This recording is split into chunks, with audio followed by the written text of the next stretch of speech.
Henry Wolf was the art director at the time, and he signed his covers. I mean, he wrote his name on some of his covers, and I thought that was really great. Also, inside, there was a list of all the people who worked on the magazine. And I thought, that's great. They put your name on every one of them. I thought that was great. So visually, I was influenced by Esquire. And at the time, there were a lot of paperback books, as you all know. And the other name whose signature I could recognize at the time, you can't recognize it now, was Milton Glaser's. He actually had a clear signature on his illustrations, and he did so many paperback novels, the Shakespeare series and others, that you could not escape the uniqueness of his work. So that was my introduction to visual material. Great. I want to say something about the peculiarities of early experiences, or perhaps all experiences, where you don't know what they're going to lead to. I remember as a child looking at the crude halftone reproductions of the comics on the weekend in Daily News and Daily Mirror, and discovering that they were all made out of little tiny dots. For those of you who are very old, you realize they were called Ben Day patterns, named after somebody named Ben or Day, I don't know which. But if you took a glass and looked at them carefully, they exploded into little overlapping points that, by virtue of their proximity and differences in tonality, produces a full range of color in quite a miraculous way. The idea that these little tiny dots could reproduce the entire quality of a human face in actual color, with the nose being more red than the ears, astonished me. And I discovered this affection for dots that has followed me throughout my life, as recently as 1 or 2 years ago, where I began doing dot studies of forms, overlapping forms, still dealing with the miracles of transparency and proximity, which was really my earliest introduction to this so-called field of graphic arts. I love that. One thing missing from your bio is that you co-founded New York Magazine in 1967 with Clay Felker. Since you were the only one there, could you tell us why and how you wanted to start New York Magazine? Well, Clay was the editor for a while of the Herald Tribune Sunday Supplement, which had a magazine called New York in it. And he worked there for a while. And after that, publication closed. And the New York insert was removed. Clay discovered that he could buy the rights to the name New York for a magazine, and at a relatively modest price. And after that, he said, one evening as we were having dinner together, why don't we do a magazine called New York again? The old New York in the Herald Tribune was a prototype for where we began, and we started very much in the pattern that it has established. That pattern didn't serve us entirely well for many obvious reasons, one of which was that the magazine itself had to be visible, and the old one was an insert and didn't have to be. But that difference in where the magazine was located changed, as everything does, the content entirely. So we started doing it in a way that was a step down or up from the old one, and then discovered that was not the right path. And when you say that, it had a great impact on the cover, on your cover approach, right? Right. We just saw on screen the first, I think, 2 issues of New York Magazine. Right. And then you changed because you had to compete on the newsstand. Well, the old editions had stock covers that were unrelated to the content of that issue. They were just beautiful scenes of New York and New York events. This is a photograph, actually, we commissioned from Jay Maisel, a wonderful photographer. but we would never do a cover at this distance from the subject as we did at the beginning.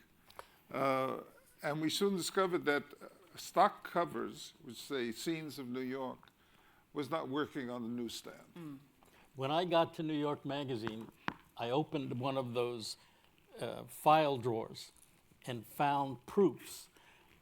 Some of them were stock, but some of them were commissioned. They were people like J. Maisel and others who had done photographs that had already been selected, and they were all engraved and all ready to go for maybe the next 6 months.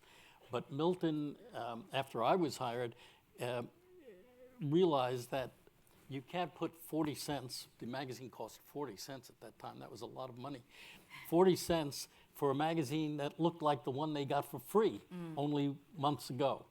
And suddenly we had to actually do covers every week. I think there's a slide here when the covers kind of suddenly changed. Yes, and you can see that one of the hallmarks of New York early on was a reliance on illustration.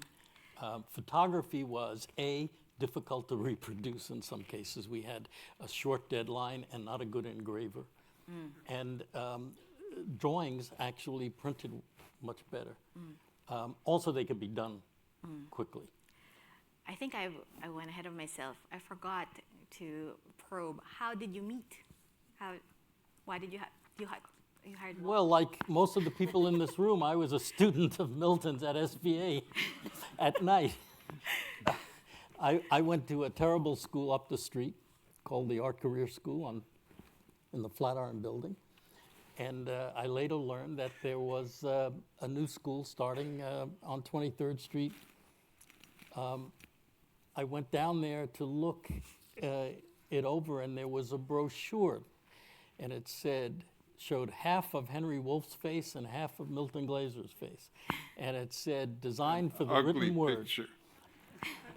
And they were teaching a joint class at night, which I signed up for, and that was the beginning of meeting the two icons. Milton, what was it in Walter that made you hire him and stick with him all these years? Oh, he was very likable. He had tremendous energy, enthusiasm. He knew what he was doing. He had a good sense of order, organization, and we got along. The mystery of human relationship is really so fascinating. You see people engaged, you can imagine what keeps them together, and others who don't seem that they'll ever speak a civil word to one another, but turn out to love each other. It's very mysterious. And I have benefited enormously from partnerships throughout my life. I've had wonderful partnerships. In fact, I've only had good partnerships. And it is a very complex interaction, as you know. I'm telling you something. You all know how complex any other human being is and how changeable they are and how adaptive you have to be to make something work. But Walter and I got along exceedingly well. We still do to this very day after 60 years or so. And it was a great pleasure being with him and finding that we were in agreement about what we wanted to achieve. I wanted to mention one thing about the covers, that during the golden age of magazines and Collier's and Saturday Evening Post, they really depended on illustration before the development of sophisticated photography. And they had some of the great illustrators of the world. And then gradually photography began to replace illustration as a form for most magazines. Almost all magazines became photographic for any number of reasons, including the sense that they were real at one point as opposed to imagined. And we saw the opportunity, in addition to the fact we had a functional requirement, which is we didn't have the money to pay or the time to use photography. We found that there were innumerable genius illustrators around the city who could do astonishing work and get paid very little money and would work through the night and through the days to meet a deadline. And we produced innumerable covers that were based on an illustrative form, which also at the same time separated us from everything else that was going on at the time. At the same time, though, we did discover, and not that we discovered, but we were able to use some photographers, Carl Fisher, Dan Wynn, Jay Maisel partially, but photographers who made their money in advertising and loved New York Magazine. And they would do enormous jobs for us for $250. And because they enjoyed it. And Carl Fisher and Dan Wynn and I'm sorry, I'm not naming the others, Matthew Klein, others, did an enormous amount of covers for us in overnight, in many cases, building sets because they had studios, most of them with carriage houses and a staff of 4 or 5 that could really turn things around. And they worked for us the way they worked for big advertising clients. And we got some really very good results. Speaking of making sets, the thing that was really astounding to me, and maybe to many graphic designers who grew up with a computer, is that you made 52 issues of this magazine by hand. It seems miraculous. That It is. It is. That you would produce a weekly by hand. Could you walk us through a production schedule? Do you wake up in a panic? Like, what happens? Start on a Monday. Well, first of all, you're hoping to get a manuscript, and when Clay didn't have it and he would say, God will provide, we were getting worried. But the next thing would be a manuscript, which, Milton and I worked on 2 different floors. Milton was running Pushpin Studio, and I was up on the 4th floor at New York Magazine. We didn't have any formal meetings. We met. That picture that Cosmos took was occasional. Often we met on the stairs, or I would run down to his studio.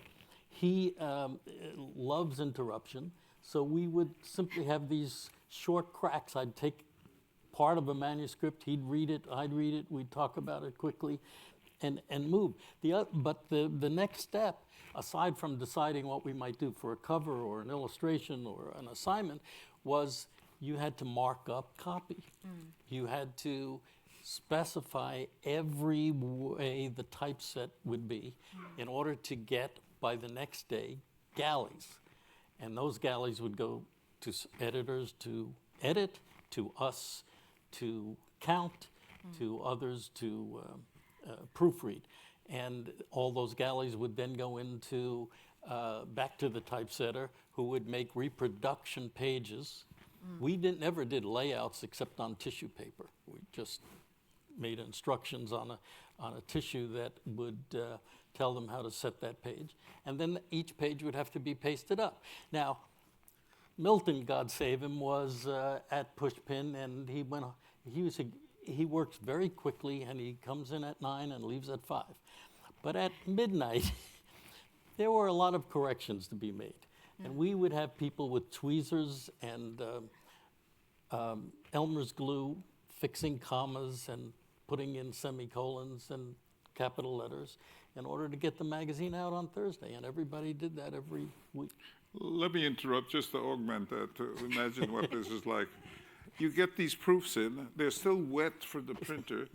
You have to do something, a term that no longer exists, powder to the proof. Yeah. That meant taking some talcum powder and sprinkling it on the proof so it would absorb the excess ink so the proof would not smear a moment later when you were putting it down. And then you have to cut them into galley sheets and paste them down. And then if there is an error in spelling, somebody would go with a razor blade, cut out the A or B out of it, pick it out, get another correct A or B, put a little bit of rubber cement on the back, and paste it back into that space. Can you imagine anyone ever doing such a thing? Well, not since medieval times, anyhow. But the complexity of doing that and the investment in human labor not to say eyesight, was so fantastic, but we didn't know it. No, it seemed very It seemed like the ordinary thing that anybody would do any day. So, And you made it extra hard for yourselves because someone had to put together the issue and take a train, right? Every week. well, for some reason, in Clay's and Milton's wisdom, our typesetter was in Philadelphia I mean, at Curtis. So we had messengers going from New York to Philadelphia several times a day just to get these proofs. I think about 2 years later, we finally got a typesetter in New York. But we dreaded snowstorms. did you ever miss an issue during that time? Never. no, there was a rumor that a truck was hijacked once Oh, on its way to Buffalo, and that the magazine wouldn't be delivered, but it turned out to be not true. thank So goodness. we were, otherwise we were all going to have to go back and start from scratch to do an issue. Milton, you were not only the magazine's co-founder and design director, but you're also one of its food critics. Can you tell us about your underground gourmet days? Well, I had a good friend, Jerome Snyder, who's no longer with us. He was a wonderful illustrator and art director, Scientific American. And we had a long relationship, and we loved to astonish each other on the cheap restaurants we had discovered around the city. And one day we said, we should do this as a column. The one thing people want to know about in this city is where to find cheap, good food. But magazines are not interested in that because cheap restaurants don't advertise. So there was never such a thing as coverage of cheap restaurants in the city, ever. No one would do a piece on a little joint in Harlem because they couldn't take out an ad. As a result, that segment of investigation was never dealt with until Jerome and I said this would be something people would like to read about. And so we would spend our time going to small joints all over the city, Brooklyn, the Bronx, Lower Manhattan, Chinatown, and so on, 5 days a week usually, and then write a column once a week for the magazine. But it had, I have to say, an enormous effect on life in the city, because in those days, it's hard to believe, people thought that outlying neighborhoods were so dangerous, they wouldn't go eating in a ethnic neighborhood. They wouldn't go to Chinatown. They wouldn't go to Harlem. They wouldn't go anywhere where they thought there was some danger or threat. And this idea that this was a great attribute of the city, that's one of the great things that New York has to offer, is this extraordinary range of ethnic food and unusual food and isolated things that you never could taste anywhere else in the world and so on. And that was one of the great discoveries that we made, was a connection with most people who lived here, who realized it was possible and even socially approved to go to other parts of the city to find out what the food was like. I think, Milton, Underground Gourmet also was very important to New York Magazine because, unbeknownst to us at the time, it really bonded the reader with the magazine. The magazine at the beginning, and this is in 1968, 69, had to prove to its readers that we were on their side. And that was the whole idea of Clay and Milton when they started, that this magazine was about New Yorkers, done by New Yorkers, for New Yorkers. And Underground Gourmet was one of the key elements, along with a few others, that really bonded us to the city. Because it became very popular. We, from a little column, it became big features, cover stories. We had wonderful competitions. And I got to eat with Jerome and Milton, at least twice a week. I mean, I had where we'd go to a restaurant and try everything. Before I move on from Underground Gourmet, I want to call out Milton's obsession with Chinese cuisine. Could you tell us about your interest in Chinese food? Oh, I don't know. You compare it to drawing. I studied Chinese cooking. First of all, it's so rational to be able to cook everything in a single pot. What a brilliant idea that you could do all your cooking for a lifetime in one pot. And that led me to the idea they must know other things about design as well. Anyhow, I studied. It's a wonderful cuisine, extraordinarily rich, and all Jewish kids from the Bronx love Chinese. Exactly. And but Chinatown was largely one of those unknown quantities for people who lived here. And I have to say that part of it was the fact that you would really get to understand that beyond your own enclave, there were other parts of the city that had something to do with you. And now I am astonished when the New Yorker runs cheap restaurant reviews. They never would do that in a million years. Absolutely not. I want to pick up on something you said about New York Magazine's distinctive use of illustration. I think it wasn't that you used illustration to fill up space, but you use illustrators as visual journalists. I received this email actually from the faculty director of from Washington University in St. Louis. He manages Robert Weaver's archive. Let me read it if I can. So D.B. Dowd asks, I'm very curious about the inflection point in illustration in the late 1950s and early 1960s when Robert Weaver and other Manhattan-based illustrators rejected Westport School depictions of the post-war good life, effectively creating the visual version of new journalism as exemplified by the 1968 Nick Pileggi, Bob Weaver collaboration that you see here. That's an example, right? He says there's virtually no literature about this. Can you address or describe this shift from your perspective at New York as an art director and illustrator? Well, we were all children of modernism and grew up with this idea that to be cool, you had to be abstract. And so a whole generation of young people grew up thinking that geometric forms were the most informative of all forms, and that abstraction was actually superior to what was realistic or narrative. And we were at a point in which there was a return to the idea of information being conveyed through illustrative means as well as through abstract means. And I have also to say from my own experience in life is that I make absolutely no distinction between design, illustration, weaving. All of these are manifestations of communicating ideas. And we used illustration to communicate ideas, not to be decorative and not to fill the pages, which is characteristic of magazines. But we always used illustration to support and amplify the narrative.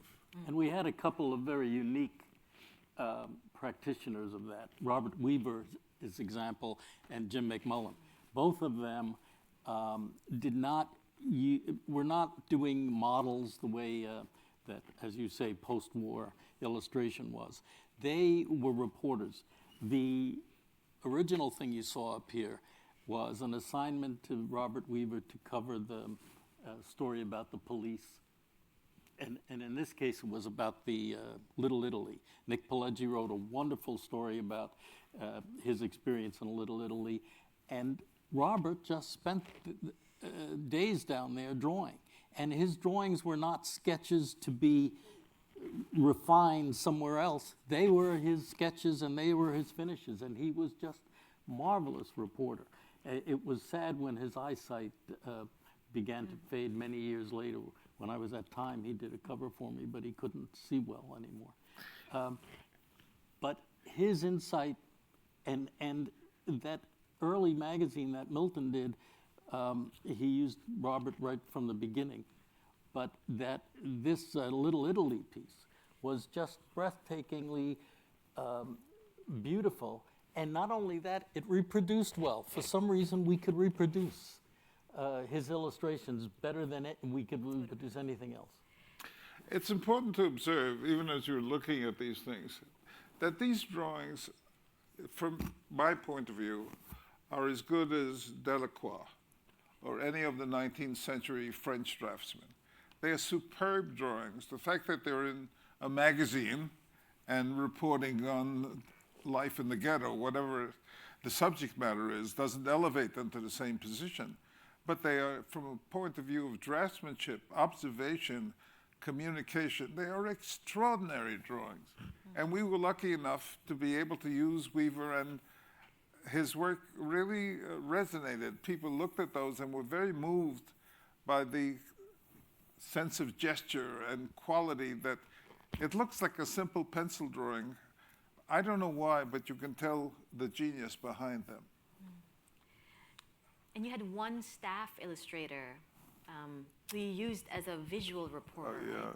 And in the book, you described that you and Clay wanted to revive, I don't know, the tradition of Winslow Homer in Harper's Weekly. Yeah, there was a guy, I don't know, I think Clay must have heard of him. There was a guy working in England. We liked his work, Julian Allen. And we went to England. I mean, we went to London and we looked him up and we offered him a contract to come to the United States and to be, of all things, a staff illustrator, something that hadn't occurred for many years. And he came and he was brilliant. He did this kind of flat-footed painting. I don't know quite how to express it, but they were sort of, in a certain way, naive and free of the sense of artifice. As a result of that, they became enormously convincing as imagery. And he would put a group of people together like we did for Should These Guys Go to Jail? And you would see the anguish on their faces, and it would look somehow not photographic, not illustrative, but totally convincing. Mm-hmm. Yes, and he was the instigator for us, or he gave us the ability to do a kind of series that we had done, which was the Hidden Watergate and the Mafia at War. Even though we used many other illustrators because it was such a big project, Julian did most of them. It was the fact that he could do it, and he could recreate scenes in which you had the reporting but nobody ever witnessed. Recreate them so convincingly and beautifully that he became invaluable to the magazine. Apart from illustrators, you also had great photographers like the scrappy Roz Kelly, who got an incredible shot. Oh, Roz Kelly came up to me one day with a portfolio and said, "I'm a great photographer, I could do anything." And she kept, by the way, on the 4th floor at New York Magazine, I don't remember whether we had any receptionists, but the fact is anybody could come up. And the next thing you know, somebody'd be at your desk. Look at my pictures. Oh, I don't have time now. No, look at my pictures. Anyway, she started dancing on the table. And I finally decided I'd give her an assignment. Albert Goldman was doing a piece on Jimi Hendrix, who was doing a concert. And we knew, because Albert Goldman was doing a story about him, that Hendrix stayed at the Drake Hotel. So I said, "Roz, here's what you do. You go to the Drake Hotel tonight about 6 o'clock because he has got to go to the concert venue and he's going to come out of the Drake Hotel. You just take a picture of him and we'll use it." This was a back of the book story. It wasn't going to be a big story. The next morning,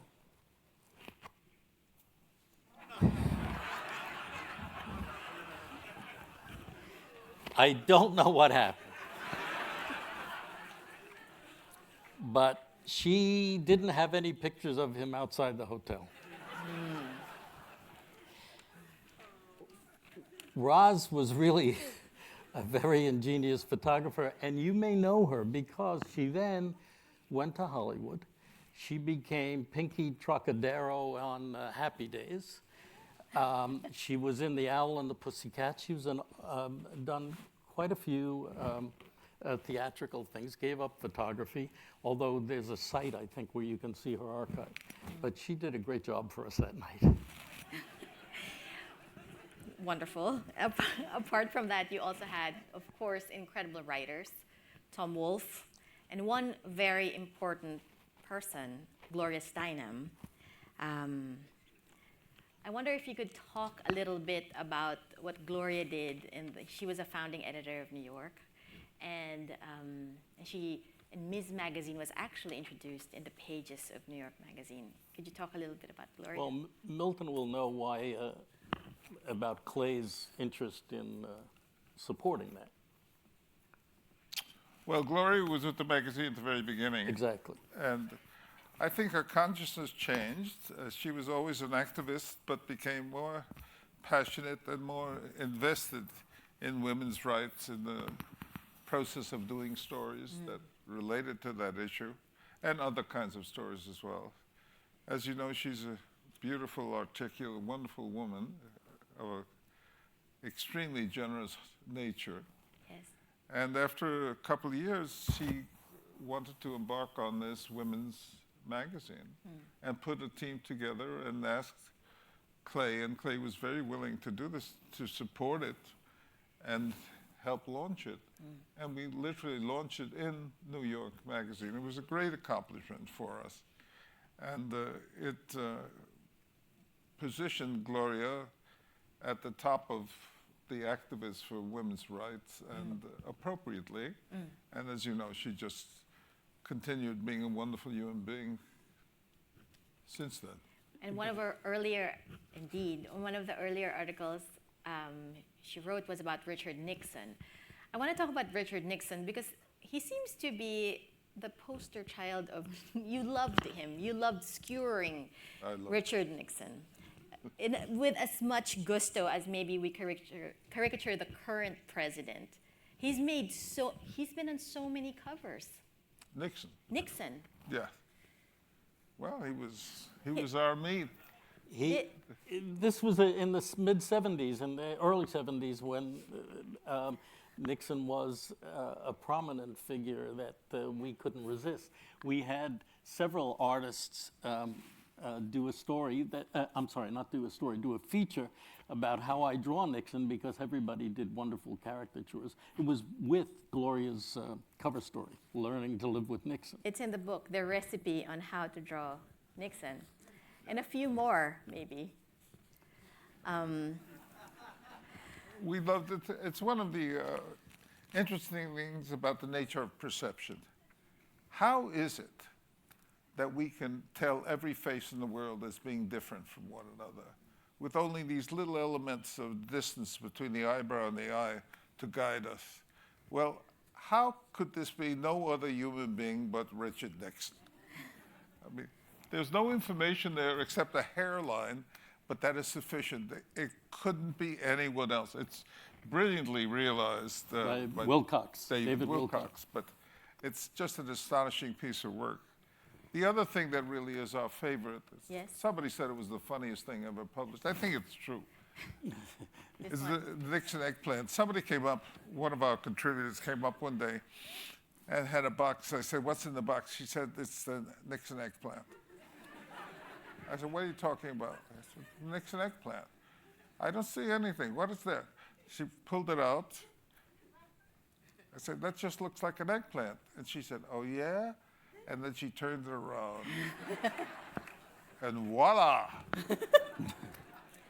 And these are pre-Photoshop days, but to be sure, to ascertain that no manipulation happened, you got what? Yeah, well, we put in a little certificate, say, with a notary saying that was guaranteed, unretouched. Well, that notary was Jerome Snyder. Huh? Jerome was a notary, and you could see his signature. Jerome Snyder signed it. Yeah. But it was actually, he was a legal notary. And then one of the editors took it home and had it for dinner. Is that right? Byron Dobell had it for dinner. That's what we heard. So in 1977, all the joy and shenanigans at New York Magazine quickly came to an end because of Rupert Murdoch's takeover. There's this great photograph of this day with Clay Felker standing on a desk. Yeah. Could you tell us about this day? Could you take us to the newsroom on that day? Well, it was a sad day, partially because Clay brought it on himself, in that he could never get along with the board of directors. And they were always wanting to do things, and Clay didn't want to do them, and whatever else it was. Actually, he was heroic in his resistance to editorial interference. And everybody said, and Clay didn't have the votes to change it, that they had enough, and they wanted to sell the magazine and put the magazine up for sale, and Rupert Murdoch bought it, who incidentally may be the most evil man in the world. Well, somebody's trying to best him right now. But in any case, Clay rose to the occasion and gave a talk that was actually very inspirational and very moving. And how many people quit the next day? Well, it 60, was 70? January Almost 1st, everybody walked 1977, out.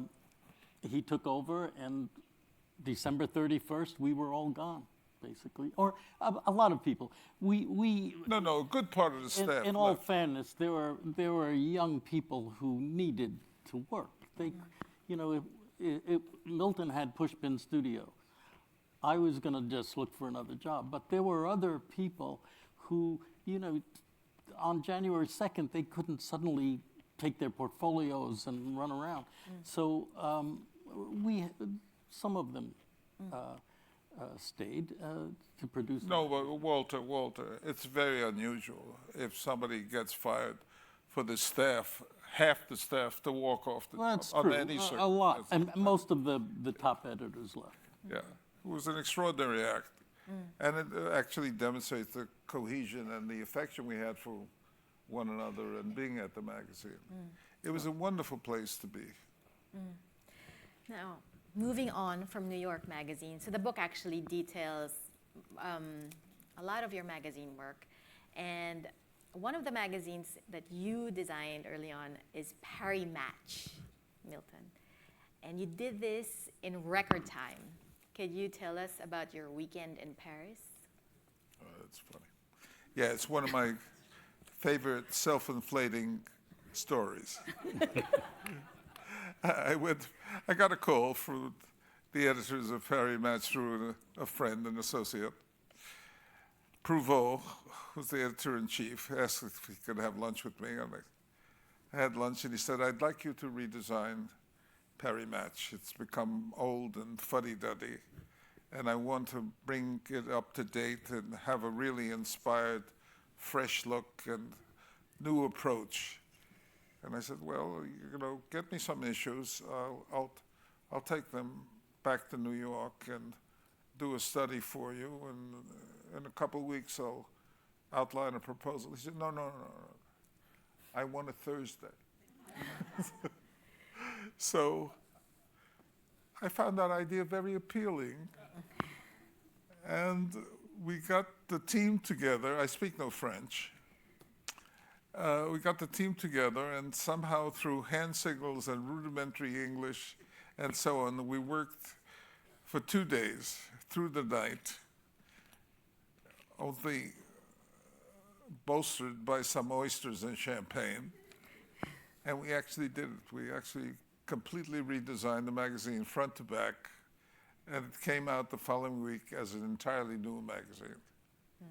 And I say in the book, I went out that night, it was about 2 in the morning, and I said to myself, Paris, you owe me one. And there's a trick here, right? you added the word Nouveau. Oh, I folded down that. I had to keep the sense that it was not a new magazine that they hadn't heard of, but also that something had happened that they should pay attention to. And so I folded down the corner to make a little Nouveau Yeah. somewhere. There it is. There it is. You also A designed, cheap trick, but it worked. you also designed Audience magazine, a short-lived, beautiful magazine. Yeah, it was a nice heart. I did that with Seymour Cross, my partner at the time. It was a beautiful magazine. It had no advertising, and it was just the charge to us was to just put it together so it looked great, and that's what we did. Now, Walter, you dove deeper into news magazines and joined Time as its art director. Can you tell us about what made you join Time after this exhausting period in New York?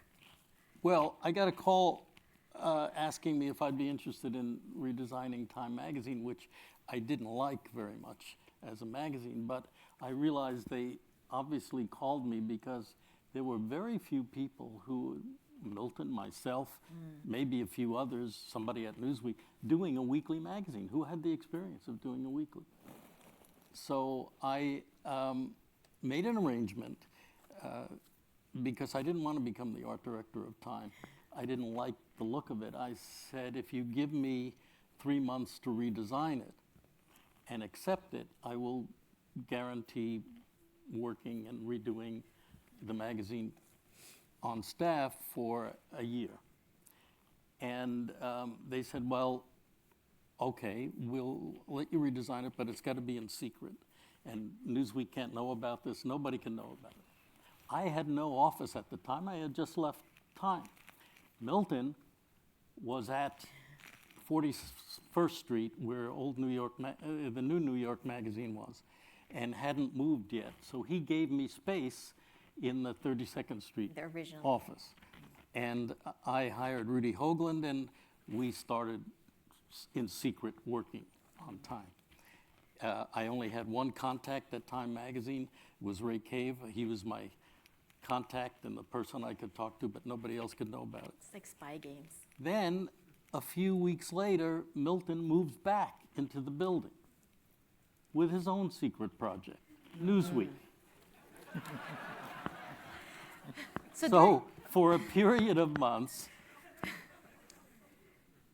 I'm on the first floor secretly redesigning Time, and he's on the second floor secretly redesigning Newsweek. And we couldn't talk about it. We didn't show it to each other. Nobody knew about it except us. It was hilarious. But in any case, it turned out that they did accept And during, Time, and I agreed to go there. And I really had a wonderful time. It was totally different from New York Magazine, with a staff of 5 or 6 people to a staff of 25 people. so from the scrappy New York Magazine newsroom, you entered Time Inc. Can you tell us about your first day, or like what kind of perks you had? This is like deep Mad Men. Completely different. Well, first of all, it was in a beautiful building with wonderful offices. We were in Milton's building. He was a tough landlord. We had to complain about heat and light bulbs. There was receptionists. There were food carts. There was. But the first day I was there, I came naively on a Monday, and I didn't know at Newsweeklies nobody's there on a Monday. So I'm in this office alone, and a guy comes in with a big thing of what looked like a gift box of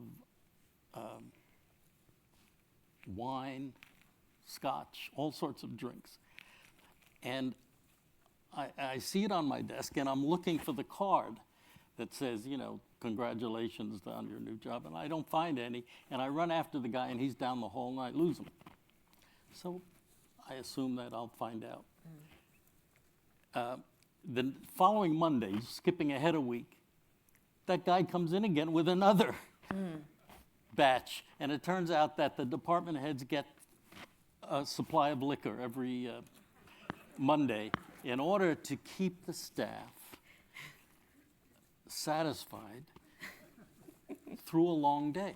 The staff putting out that magazine was going to work till 2, 3 in the morning, 12, and they would come into my office would be the bar, and they would come in and have a drink as they were doing paste ups and layouts. So it wasn't a congratulations. It was my duty to distribute liquor. Sounds like great times.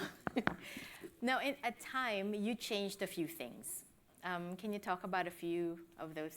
Well, you could Elements. see the cornerfold looks a lot like Milton's Thanks, Milton's Very Paris Nouveau. The idea came to me for 2 reasons. One was Milton's. The other one was an AIGA cover I had done many years ago with a folded paper. And the reason we did it was because the editor, Henry Grunwald, said, we need to find a way to do a second billing. Time often did not have a second billing on the cover, and when they started to do it, before I got there, it was just a big line on the top. And so I thought, wouldn't it be interesting to give a peek to the inside? We could use another picture plus words. And so I folded down the corner after I had redone the logo so that the E was big enough to take the fold. And unbeknownst to us, the editors loved it, and we thought, that'll tell them what's inside the issue. But it became kind of a trademark. It became part of the personality of Time for a few years and helped us beat Newsweek regularly. And you also introduced new approaches to information graphics. Well, yes. As Milton was telling you about hiring Julian Allen from England, I discovered one day I saw Radio Times, and there were interesting charts, and I knew that the Time chart department needed help. The charts were kind of done as fillers. So Nigel was taking a vacation Nigel Holmes was taking a vacation in New York, and he came to see me and showed me his portfolio, and I thought, how would you like to move to New York and work for Time? And he agreed, and I did exactly, except I had better resources than Milton and Clay. I don't know what they paid Julian, but Time moved him and did made it very easy for his family to come here. And he revolutionized charts and graphs. Now, the example you see there is a little over the top. It was one of the first ones he did, and we calmed him down after that. But it changed the nature of how it was used. First of all, it was used as you can see, almost a full page here. And charts did not become these fillers that if an editor needed another 10 lines, it got thrown away.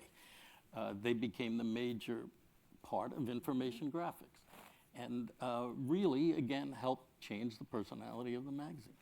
You were also He did a great job. You're also a time when it changed its definition of Man of the Year. Maybe very briefly talk us through this cover. Well, as you know, that Man of the Year, its original premise is to name the person, and of course, in those days, it was Man of the Year, who influenced the news of the world for good or evil most profoundly. And in that year, the Ayatollah Khomeini coming back from France to Iran and taking over was, and the hostages, taken the US hostages, was the most influential person in the news that year. Now, previously, Time had Hitler and the Emperor of Japan and I think Stalin on the cover, to no problem. When we put him on the cover, we were boycotted. Newsstands wouldn't run it. News distributors didn't want to distribute it. Advertisers were mad. Everybody was up in arms because they hated the Ayatollah. How could you give him this honor? He said, it's not necessarily an honor. Well, after this, Time made it an honor. The reader's influence changed the fact. Now when Time does Man of the Year, or Person of the Year, or Woman of the Year, it's not about making the most news anymore. Even though they say that's the premise, you can see that that's not true. You could see it when Rudy Giuliani was the Man of the Year in 2001, when obviously the person who made the most news was Osama bin Laden. So I'm going to leap to the end of the book where about, in 1982 you formed WBMG, not a radio station, but actually a design consultancy, and you designed Fortune, The Atlantic, Washington Post, Lear, Modern Maturity, and The Nation, and many others. I wonder if you both worked on staff of magazines. Did you like this mode of coming in and out of existing publications and sort of rethinking them? Yeah. I don't like, personally, doing any one thing too frequently. The nice thing about redesigning a magazine in those terms is that it's a finite experience, that you're not doomed to spend the rest of your life with people you don't necessarily want to be with. The nice thing about a magazine like New York was that we all wanted to be with one another. But when you get an assignment, an honest assignment, I couldn't have lasted at Time by virtue of my personality. And while it would be perfectly acceptable to me to do an assignment, a critical assignment to evaluate its effectiveness, I would have dreaded the idea of having to go in every day for 10 years. I only did 3. Have the same conversation. So anyhow, yes, So you liked the answer it. to your question You liked is it. I like In doing and out. short-term, quick pickups. And we had a good time. With, the reason we started WBMG is because Milton got a call from Jimmy Goldsmith, who's pictured here. And he said he bought a new magazine in France and wanted Milton to redesign. I almost simultaneously got a call from Ben Bradley in Washington saying, how would you like to redesign the Washington Post? I thought, wow. But again, I didn't have any place. I had left Time. I had no studio. I had no staff. And redesigning the Washington Post was no small project. So I called Milton and told him about it. And he told me about Jimmy Goldsmith and said, well, why don't we work on it together? And we decided to get back together. We knew how to work together. We knew how to work by interruption. We knew how to not have meetings or memos or anything like that. We formed WBMG. The first 2 clients were Washington Post and Lear.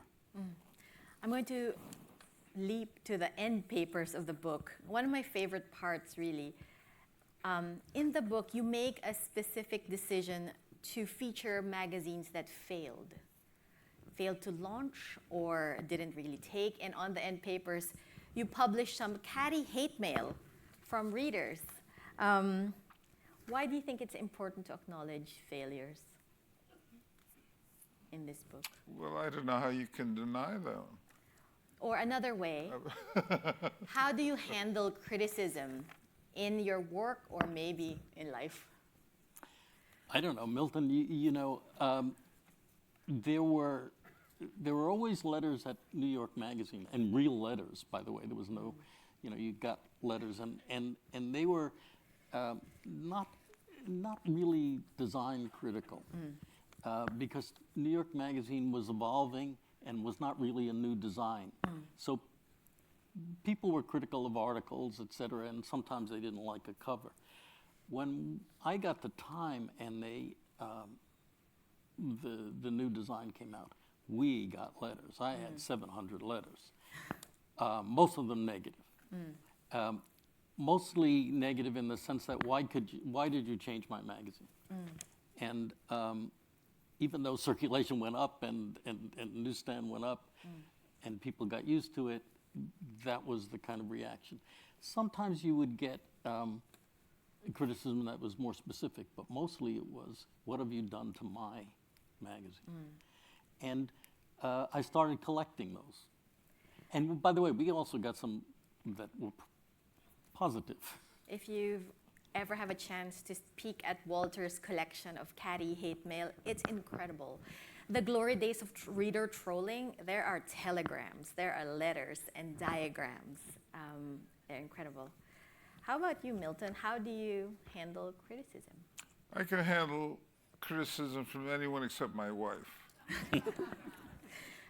Should we leave it at that? There is a larger question here in terms of how anyone responds to criticism or to resistance, in fact.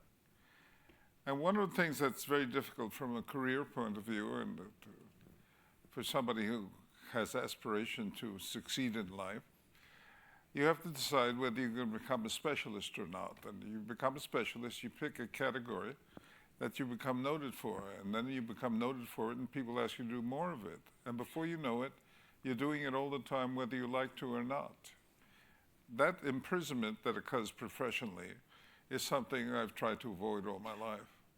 So I love the idea of embracing the negative, of embracing doubt, of moving towards what you don't know, about accepting failure as being a great tool for understanding what you're doing, and for acknowledging the fact that if you can abandon what you already know, you have something glorious to look forward to.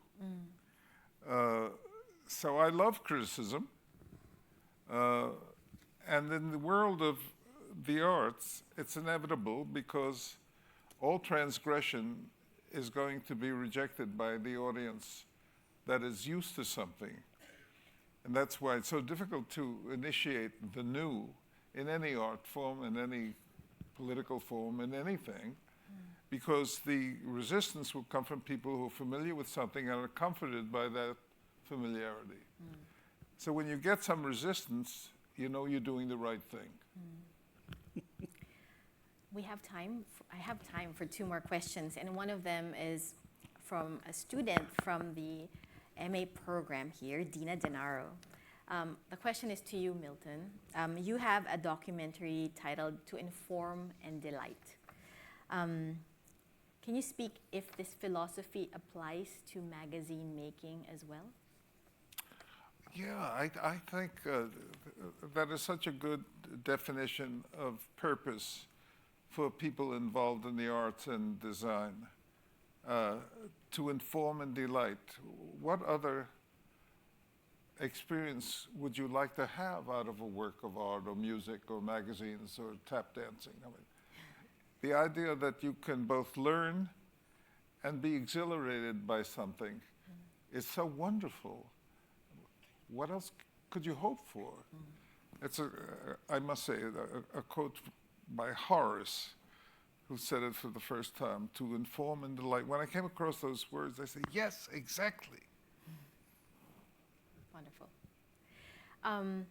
Again, before we end, a reminder, we have a simple reception outside. Books will be there. Walter and Milton will be on hand to sign Magmen. My last question, I guess, what is the one piece of advice you would give to anyone wanting to start a magazine today?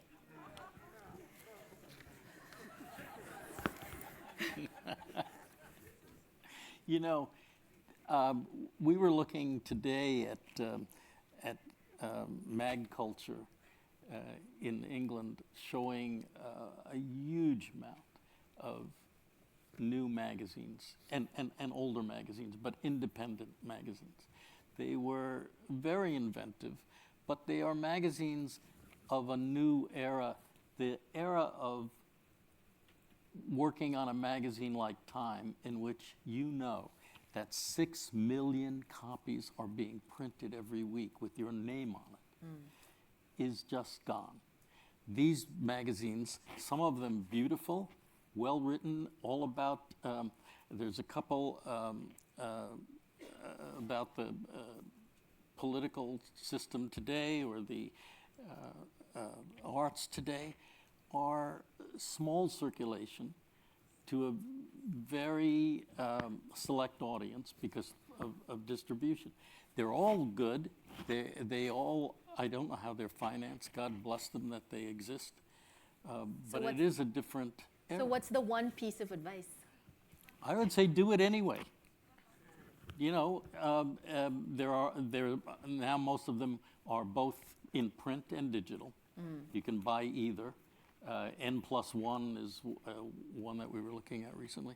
And, you know, I think if it's your passion, you go and do it. It's not as easy.